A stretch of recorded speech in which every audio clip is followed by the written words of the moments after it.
Bonjour.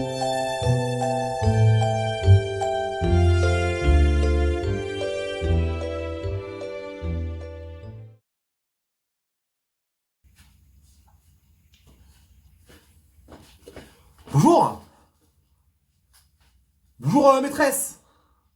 Maître. Ah maître, faut vous appeler maître. Mais pourquoi je vous appelle maître alors que vous êtes une madame? Je vous appelle maîtresse, non? Ah ok, vas-y, je t'appelle maître, vas-y, y a pas de souci. Bah alors, pourquoi je suis là? Bah c'est pour l'histoire de l'autre jour là, avec la voiture là. Ah, ça aussi, c'est une histoire de déglingo, je te jure. Bah écoute, l'autre jour, je rentre au foyer et tout, tranquille. Tu vois, j'étais fatigué, il était 18 h, j'étais dégueulasse. Je revenais de stage là, avec l'autre soudeur là.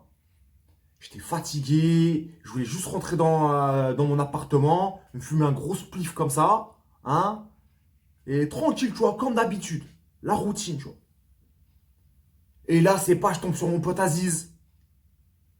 Et là, Aziz, lui, quand tu le vois et qu'il te demande un service, tu sais que ça va partir en embrouille, tu vois. Mais ouais, je suis pas un ingrat, tu vois, moi je rends service, tu vois. Moi, on demande de rendre service, je rends service, madame. Il me dit, ouais, j'ai un problème et tout. Est-ce que tu peux me rendre un service? Je dois faire une livraison et tout. Moi, je peux pas y aller. Est-ce que tu peux y aller à ma place? Vas-y, tu prends la voiture, elle est là. Je fais, allez, c'est tout. Puis bon, moi, tu me connais, quand il y a un peu de caillasse à se faire, moi, je le fais, tu vois. Donc, je prends le véhicule et tout, nani, nanana, je roule. Et là, c'est pas sa mère, je tombe sur la voiture de la BAC. La Ford Mondeo banalisée. Après, tu sais comment ça se passe. Voilà. Est-ce que vous avez les papiers de véhicule? J'ai pas les papiers de véhicule. Est-ce que vous avez le permis de conduire? J'ai pas le permis de conduire. Allez, les mains sur le capot, la fouille, nanani, nanana. Et là, c'est pas, ils ouvrent le coffre de la voiture, sur quoi ils tombent? 2 kilos de pilon! 2 kilos de pilon, mon frère! Je fais, ouah, le délire! Là, c'est chaud, en fait! Aziz, il m'a mis dans un plan de fou! Après, tu sais comment ça se passe, poste, interrogatoire, nanani, nanana. Et là, sur la tête de ma mère, qu'est-ce qui se passe? Il y a mon pote Aziz qui vient au Comico. Il leur dit, écoutez, c'est bon, laissez mon pote tranquille, la voiture c'est à moi, le pilon c'est à moi. Lui, il a rien à voir dans l'histoire et tout. Laissez-le partir. Sauf que c'est pas ces ordures. Ils me disent quoi? Oui, mais conduite sans permis. Ah, moi, j'avais complètement oublié cette histoire. Bah oui, parce que je conduis sans permis. Donc, je passe au tribunal, là, comment ça s'appelle, là? Comparution immédiate. Ah, là, défaut de permis, nanani, nanana. Après, le juge, il me dit, t'as le choix. Soit tu vas en prison direct, soit tu fais du tige. Travail d'intérêt général. Ah, moi, je lui dis, moi, je le tige, moi. Ah, bah voilà, moi, c'est bon, moi. Moi, voilà, moi, je veux m'insérer dans la société, je veux m'intégrer, voilà, je veux arrêter les conneries, tu vois. Voilà, c'est tout, hein. Quel, euh, quels enseignements est-ce que je tire de cette histoire? Bah, on va pas se mentir, hein, moi, depuis ce jour, tout ce que je retiens, c'est que Aziz, faut pas lui rendre service, hein. Ah, c'est pas drôle, c'est pas drôle, pardon, c'est pas drôle, mais bon. Mieux vaut en rire qu'en pleurer, hein, comme qui dirait, hein. Bon, écoutez, le tir, ça se passe bien, hein. Bah, écoutez, si vous avez besoin de moi, je reste à votre disposition.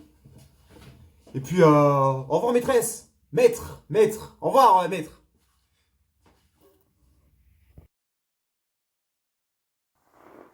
En général, Pimprenelle sortait de son travail et rentrait directement chez elle.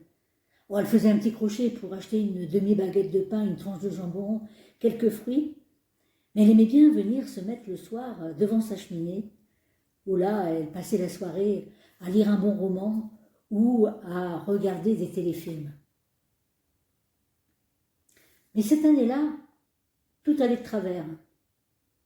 On était à l'approche de Noël, et une fois elle oublie la baguette de pain, une autre fois c'est la tranche de jambon, une autre fois encore elle n'a plus aucune envie de faire le feu, encore moins de lire un roman ou de regarder un téléfilm. Ce soir-là, Pimprenelle réalisa qu'elle n'était pas heureuse. Alors elle se souvint qu'elle avait une bonne marraine et qu'elle pouvait demander une chose, une seule chose, un seul vœu à cette marraine. Alors Pimprenelle invoqua cette bonne fée marraine et lui demanda si elle ne pouvait pas avoir elle aussi un foyer à elle. Un foyer pour Pimprenelle? Oui, bien sûr.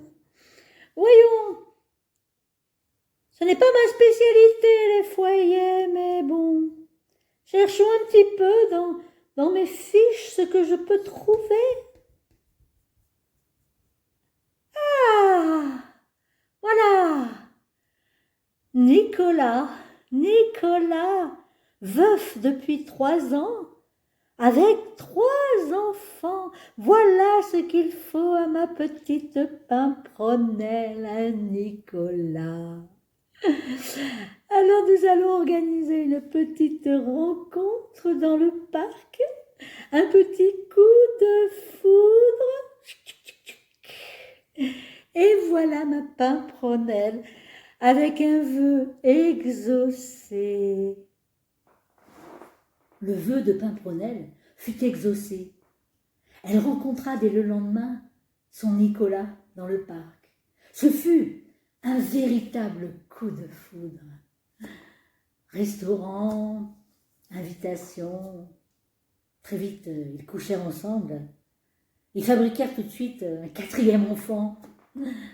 Et toute la petite famille vinrent s'installer chez Pimprenelle, qui avait quand même un grand appartement.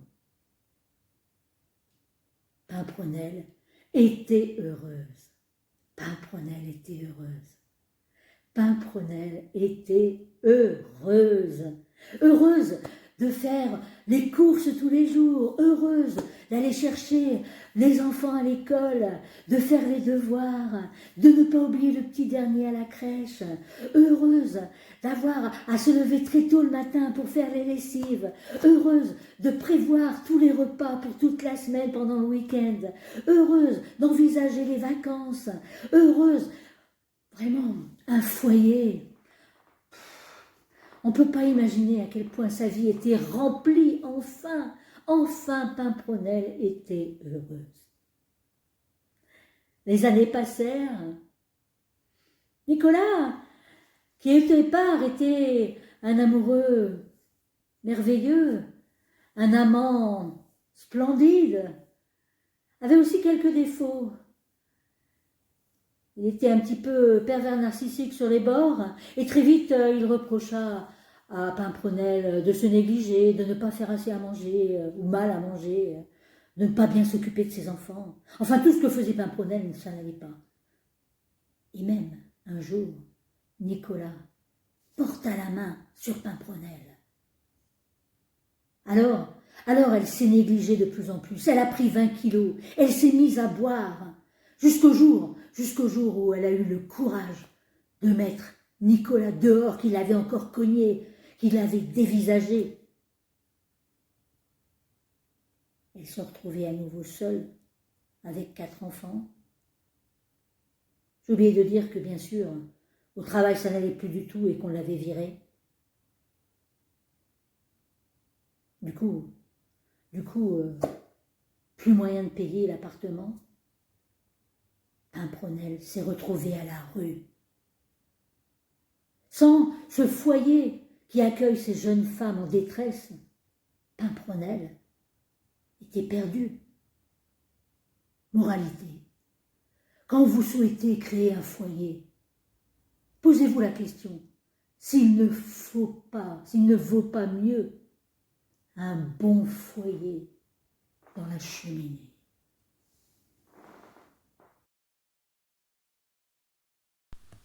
Bon, tu fais ta maligne, là, tu fais ta crise. Tu vas t'asseoir, tu vas m'écouter. J'ai une histoire à te raconter, toute simple. Bon. Après, tu verras, tu feras ce que tu veux. Donc, c'est l'histoire d'une jeune fille, petite vingtaine d'années, qui a un travail, qui trouve un travail tout simple, et du coup, elle en profite forcément pour se prendre un appart. C'est normal. Malheureusement, ce travail-là, il le perd. Donc, pour pouvoir subvenir à ses besoins et à ceux de ses animaux, parce qu'elle avait des animaux, chien et puis même rat, elle fait des petites missions en intérim, elle cumule les ménages chez les gens, voilà. Mais le truc, c'est que elle n'y arrive pas, elle s'en sort pas. Elle a des gens qui l'aident, elle mange pas tous les jours, parce que ses animaux passent envers elle. Et arrivé au bout d'un moment, même si il y a des gens qui l'aident, bah c'est pas possible, ça ne va pas, ça ne lui convient pas. Prend une grande décision durement réfléchie. Et aidée par d'autres personnes hein, aussi qui l'ont complété dans la décision qu'elle voulait prendre, elle a décidé d'aller en foyer. Oui, en foyer. Donc elle a fini par atterrir dans un foyer pour femmes en difficulté. Donc assez compliqué parce qu'il y a tout type. Je passe les détails.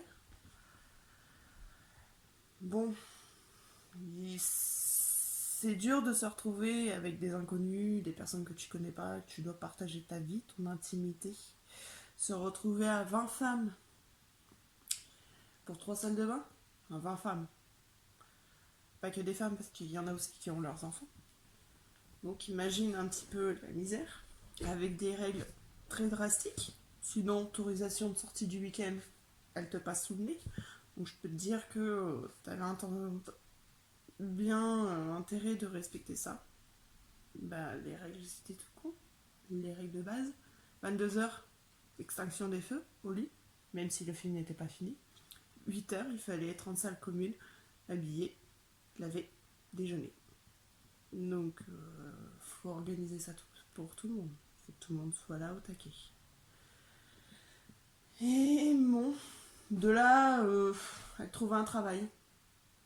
Un travail en mission intérim, mais mission intérim assez long. Donc ça lui plaît. C'est cool, c'est bien. Elle rencontre quelqu'un. Elle prend un appartement avec lui. Malheureusement, ça se passe très mal.